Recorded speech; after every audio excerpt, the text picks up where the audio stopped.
I don't want to glorify life with a disability.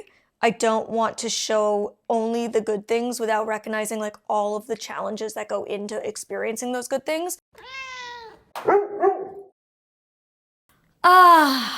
We're back, people, okay? We are back with a Molly Rambles, which I know a lot of you have been missing, hearing me just sit down and chit-chat into the void for 30 minutes. I have been on the road for basically 2 months straight, and just vlogs was the only way. So you've been getting a lot of vlogs, but I've been seeing the comments. You want some Molly Rambles. So that's what I'm here to deliver, and don't you worry, I am back chilling for like at least 3 whole weeks. So I'm gonna be able to film a lot of these for you. You also might have noticed I am back up to posting 2 videos a week. I went down to 1 a week whilst I was working on writing this book because I did not have a ghostwriter. I did not have a co-writer. I wrote this book without AI. I wrote this book entirely me, myself, and I. So that took a lot of time and commitment, and I could not keep up with a 2 video a week schedule while writing this. But now that it's over, I am back to 2 a week whilst I can. So most weeks you're going to be seeing videos from me on Tuesdays and Fridays, like things used to be. So make sure your notification bell is turned on, and make sure to pre-order Unseen: How I Lost My Vision But Found My Voice now.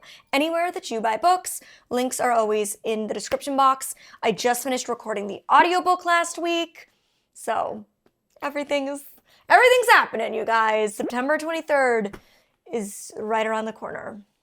Kind of crazy. You see it in the title. I want to sit down, coming off of almost 2 months of travel, going everywhere from Australia to Austria, Toronto, Orlando, Vancouver, where else were we? Vegas. Like, it's just been a lot. I've had a crazy travel schedule since I was 18 and started touring as a speaker, so travel isn't anything new to me, although I will say, like, this last few months was a lot because one of them was like an entire month without coming back home for even a day, and the other was 3 full weeks. And in doing all of these travel vlogs, I realized that sometimes social media can be the highlight reel, and I've always tried to show you guys a balanced perspective, which is why I've cried a few too many times on the internet in the past 11 years that I've been posting. But that's neither here nor there. And I really wanted to make sure that I'm telling you guys the other side of the travel vlogs. I talked about it a little bit in this F1 video, and I want to kind of go deeper into all of the real behind the scenes that you guys are not seeing about what it's like to travel with a disability. Now, of course, as always, I'm only sharing my perspective and experiences as a blind person, and I only represent myself. Everybody's experiences are going to be completely unique, of course, depending on what kind of disability you have, and even if we have the same disability, your experiences will differ. But I want to share my perspective on all of the nitty-gritties that go into it that I don't really usually show you guys, not only because I don't want to glorify life with a disability. I don't want to show only the good things without recognizing like all of the challenges that go into experiencing those good things. But I also like really don't want other disabled people to watch my videos and be like, why can Molly do that, but I can't? Or I have all these different challenges that I'm facing when I'm traveling, and Molly seems to have such like a seamless experience. Because I don't have a seamless experience. And especially for loved ones of disabled people, whether you're a romantic partner, friends, family who travel with a disabled person, I want to make sure that I'm not giving you an unrealistic expectation of what traveling with a disabled companion may be like. So for all of those reasons, let's get into the dark side.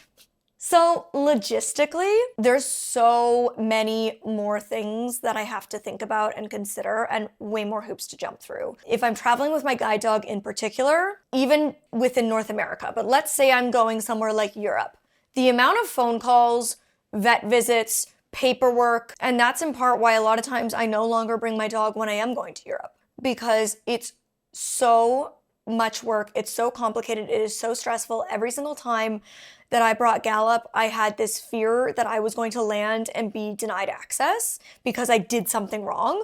I had a crazy situation where I was supposed to fly with him to the UK, and then it turned out my vet actually messed up and didn't do the paperwork correctly. You have to get, depending on the country you're going to, like vaccines at a very specific time window, and then you have to like go to a really specific special office, and then you have to coordinate with them on the other end when you land, that there'll be somebody from a certain department there to meet you that will then look over your paperwork, scan your dog's chip, like all to make sure that you can get in without the dog having to be quarantined. Like, it's so much work that goes into that, and it is a lot of stress that goes into that. And sometimes it just feels like, is it even worth it? A lot of times, actually, lately, especially with my work, logistically, like, I don't have the right window of time to even get all of that done, which I feel like the tightest it can be for a lot of countries is like 6 weeks. And sometimes I'm literally finding out 5 days ahead that I'm going somewhere. So it's just not always possible, which means then if I'm leaving my guide dog, I have to make sure I'm organizing somebody to take care of him that I trust, which frankly for me is basically my parents, or maybe like 1 or 2 extremely close friends. I've thankfully never had to leave him with anybody that isn't my parents yet, but I know that there might come a day where that happens.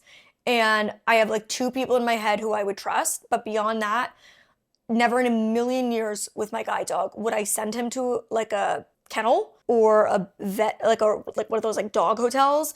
Never in a million years would I have like Rover come take care of my guide dog, like a stranger on a Rover. This is premium cargo, okay? This is a very special piece of medical equipment at the end of the day. So that's something I have to take into consideration if I'm not able to bring him. And there's just some countries that it's way too complicated to even try. And even if you can figure out all the paperwork, say Australia, it's like ridiculously difficult. Like, I've always heard basically just don't even try to bring your guide dog with you because it's not worth it. So I honestly didn't even look into it. But the other factor was the flight. Like, it's a 15-hour flight. That's 15 hours in the air. I pre-board, which means I'm on at least an hour ahead, because with large major flights, when they're flying that far, it's a big plane. So, and then when you get land, it can take time to get off. And then in the airport for the hours leading up to and when you land, if there's no puppy pee area, that's like unsafe. I cannot let my dog go that long without going to the bathroom. So all of those logistics aside for international travel, let's say I'm traveling with my guide dog just in North America, which I do regularly. I have to make sure I'm calling the airline or the medical desk, depending, like Air Canada, for example, who I fly a lot, it's the medical desk who I call. Other airlines like Delta, who I also fly a lot, or American, it's like a different routine. They all have a different system for service dogs. So first off, you got to figure out what airline and what system they have. Then you have to fill out the forms that they have, which approve your service dog to fly. I always make sure I like call ahead, make sure everything's good to go, because I've had too many situations where I show up and they're like, no, the paperwork's not here actually. And I'm like, I filed it and I see that it's sent on my end, and like all of those frustrating things.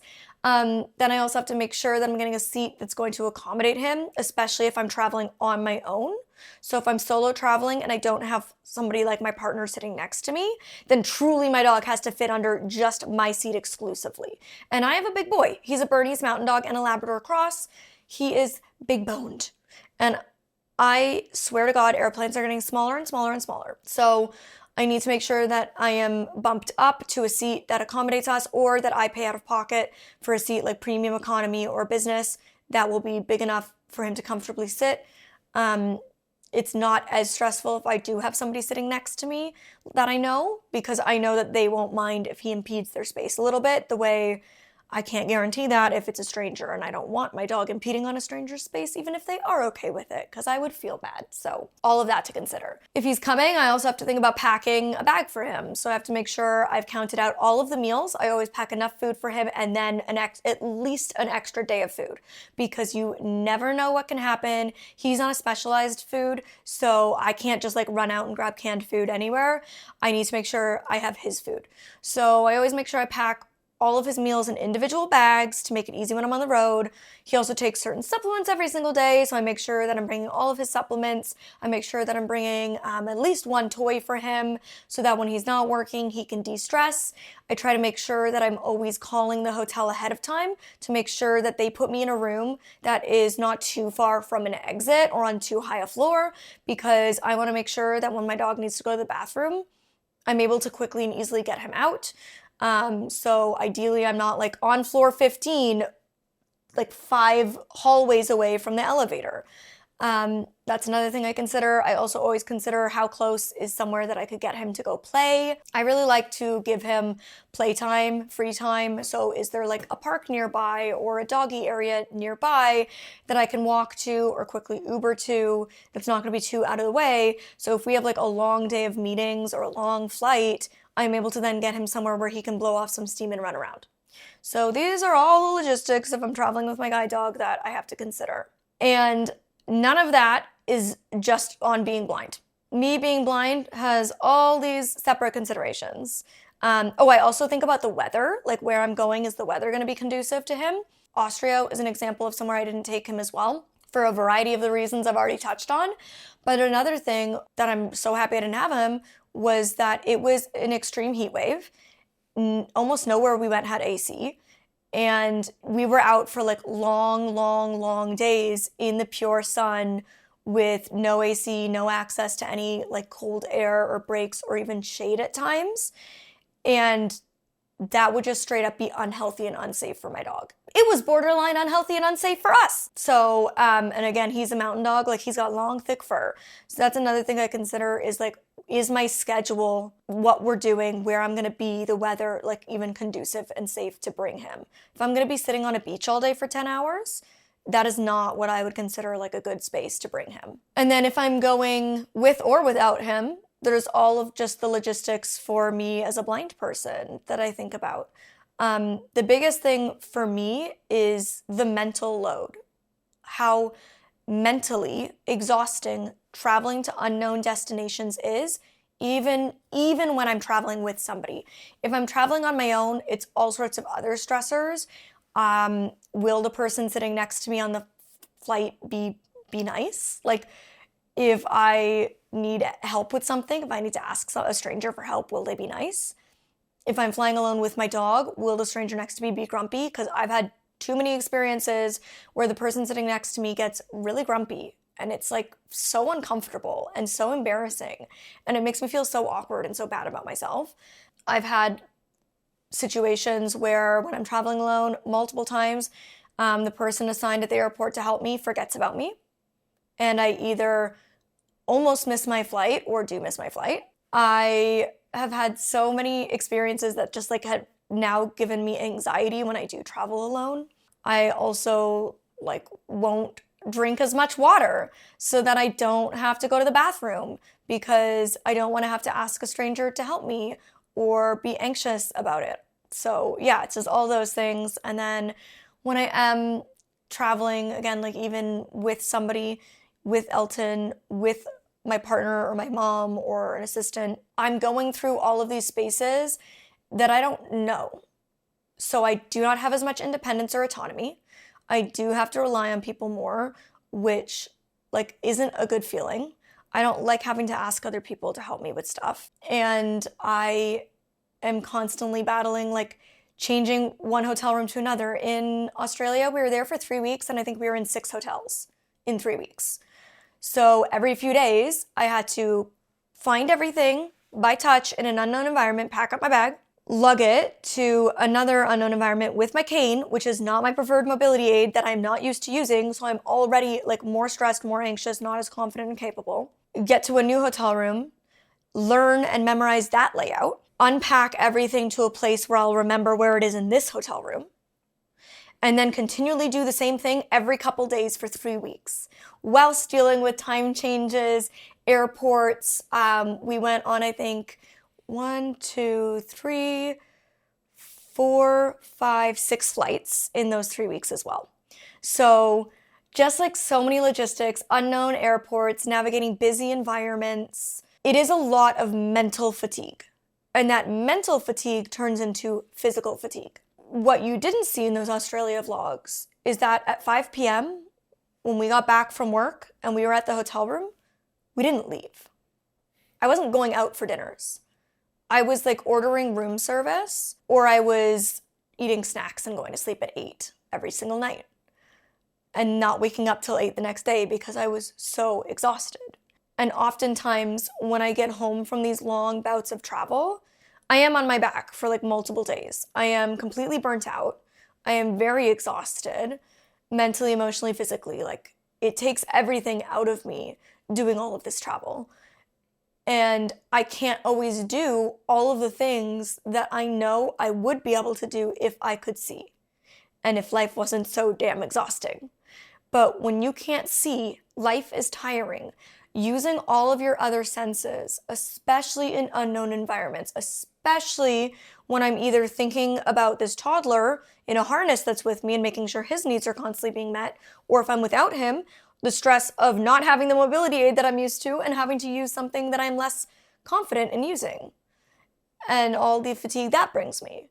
So it's like all of these extra layers and things to consider. And on top of that, it's often an extra expense. I would love to feel confident and capable enough to travel alone, and I'm sure some blind people are. I'm not her. I'm not that person. So it is the expense of making sure I have somebody that's coming with me, or the expense of Ubering everywhere instead of taking the public transit to remove one more level of fatigue, and making it more direct and easy for myself. It is the extra expense of ordering room service over going to maybe a more affordable restaurant because I cannot get out of bed to go get food. That's the disability tax, right, that we talk about so much in this community. I also deal with sensory overload, which I know is something that a lot of other blind people deal with, and a lot of people with sensory disabilities like blindness deal with, or who are neurodivergent. And those aren't always things that I can prepare for. Like I don't always know when I'm going to an environment that's going to cause me sensory overload. And that is so overstimulating. It is so exhausting. I've done videos on that in the past before as well. But unfamiliar environments, like I don't always know what I'm walking into. And if I'm really physically hot, it is really loud around me. There is a lot of crowds and people around me. There is scents like food and cigarettes that are really strong. When I'm already like maybe tired because I'm jet lagged and not getting enough sleep at night, can throw me into like completely being overwhelmed and my body like feeling like I just want to shut down. And it is so out of my control and it is so overwhelming and I can't always like get out of that environment, and that's something that I have to consider as well. And it's hard because I am somebody who I feel like I mentally want to do more than I'm physically always capable of. I am an extrovert and I am an adventure seeker, and so I'm always like, yeah, sign me up, I want to do it, without always remembering the toll that that might take on me, and all the extra things that I sometimes still forget to consider. And with public transit, another thing is like thinking through, like, is it even accessible? And I know that there's so many logistics that say my friends in wheelchairs have to consider when they're traveling that I'm lucky enough to not have to consider.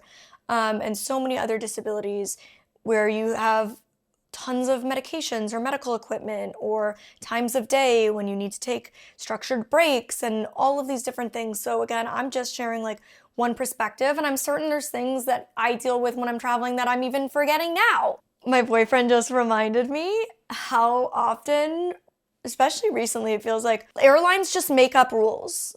Like I went to check into a flight with my mom and my partner a few months ago, and they were like, oh, so you're checked into the first row and you're not allowed to sit in the first row with your guide dog. And I was like, I sit in the first row with my guide dog all the time. What are you talking about? And they're like, no, it's always been that way. And I was like, I fly with your airline all the time in the first row, so many times. And they were like, no, it's not allowed, so we're gonna have to move you. So then they moved me, but they couldn't move my partner. So then I was getting stressed because I was like, okay, so now I was gonna be sitting with my partner who was gonna be able to help me with like food and getting to the bathroom, and I wasn't gonna have to be stressed about Elton impeding on his space and all these other logistics. And now I will, because I'm gonna be with a stranger. And then, yeah, so they were like, okay, we'll see, we'll have to see if they'll volunteer to move. They wouldn't. So I was like, okay. And then they're like, we'll just move you back to the first row. This was like now the gate agent versus the check-in agents. And I was like, okay, I'm not gonna argue with you because I'm happy to be back into the first row with my partner. But like, are you kidding me? Because I was just told that this was apparently the rule forever. and that they moved me. And like, it's like so ridiculous how often this kind of stuff happens. And when I am traveling, even on days when I'm like just here in LA locally with my partner, like going to the bathroom in public is so exhausting.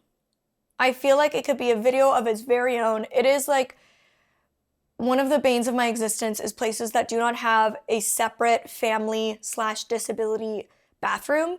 If there is, that is always what we go to. And that way he can like go in and like describe where everything is for me.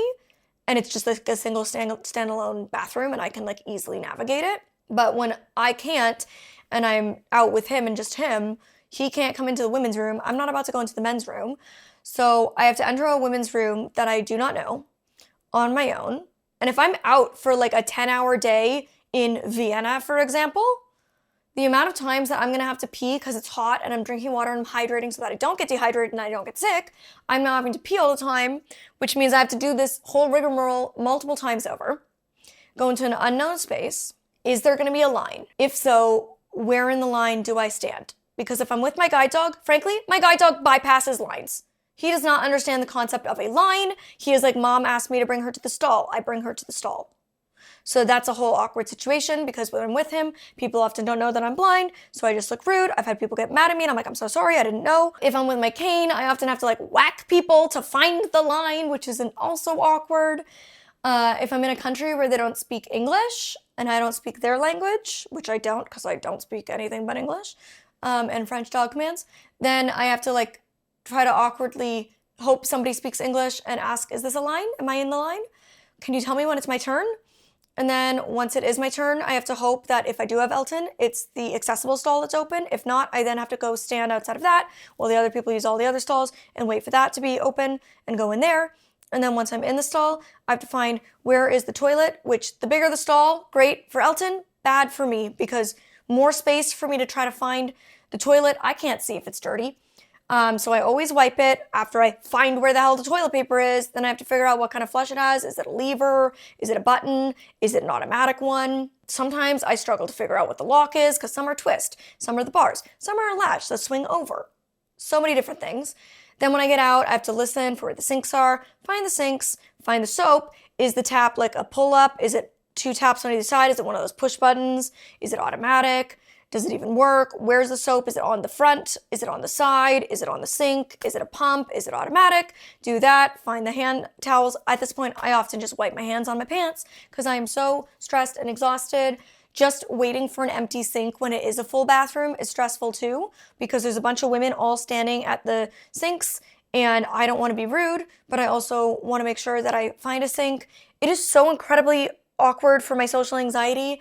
It is so incredibly stressful and exhausting that I don't even want to pee.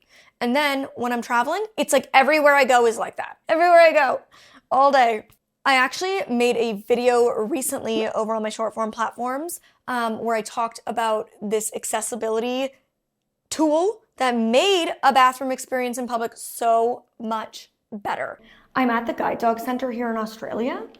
This is a legend, a tactile and braille map of the bathroom right outside the door. Do you want to know what the hardest part of my day is as a blind person? Because it's probably not what you expect. It's not the fact that I can't drive, though it's not ideal.